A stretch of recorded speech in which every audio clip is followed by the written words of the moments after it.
জয় রাম, জয় গোবিন্দ। দয়াল গুরুর শ্রীচরণে রইল শতকোটি প্রণাম। প্রণাম রইল প্রিয় ভক্তবৃন্দ ও দর্শকবৃন্দের প্রতি। জয় রাম, জয় গোবিন্দ। ভগবান রামচন্দ্র কি বেছে নিয়েছিলেন, রাজ্য না মায়ের কোল? তিনি কোনো বস্তুতে প্রশংসা করেননি, জানেন? শ্রী শ্রী রাম ঠাকুরের পবিত্র বাণী 88 তৃতীয় খণ্ড পত্রাংশ। জয় রাম, জয় Gobinda. Welcome to my channel Vedbani Shri Shri Ram ঠাকুরের বাণী। Please like, share and subscribe. Thanks for watching. আমাদের শেখা অস্থায়ী বস্তু নয়, মায়ের কোলই একমাত্র আশ্রয়। শুনুন এই অলৌকিক উপদেশ।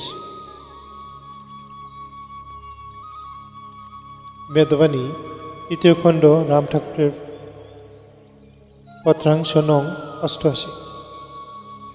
মায়ের কোলে কোনো অস্থায়ী বস্তুর প্রশংসা রাম পায় নাই। তিনি স্থির বসে মায়ের কোলেই অধিকার করিয়াছিলেন। জয় রাম, জয় গোবিন্দ। উক্ত পত্রাংশটি এইভাবে ব্যাখ্যা করা যাইতে পারে।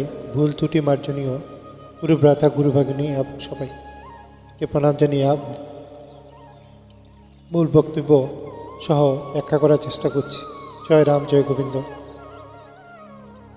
মায়ের কোলে কোনো অস্থায়ী বস্তুর প্রশংসা রাম পায় নাই।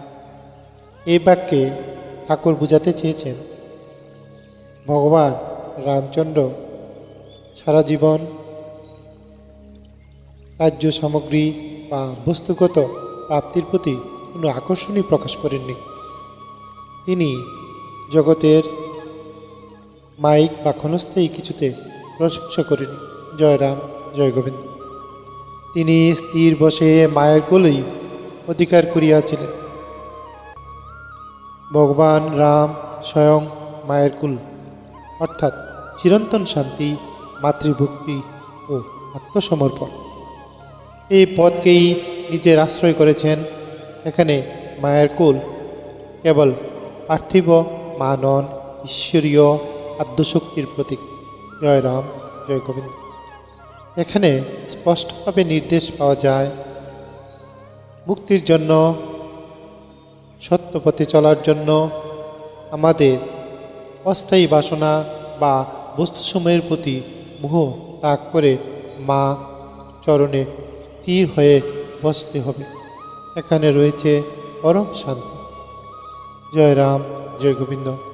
ভগবান রাম নিজের ধর্মের মাতৃরূপ। তিনি মায়ের কুলেই শ্রেষ্ঠ আসন, শ্রেষ্ঠ আশ্রয় রূপে গ্রহণ করেছিলেন। আমরা কি সেই পথ অনুসরণ করছি, নাকি অস্থায়ী পিছনে দৌড়াচ্ছি? চলুন শ্রী শ্রী ঠাকুরের বাণী থেকে অনুপ্রেরণা নিয়ে স্থির হই, মাতৃচরণে নিজেকে সমর্পণ করি। জয় রাম, জয় গোবিন্দ।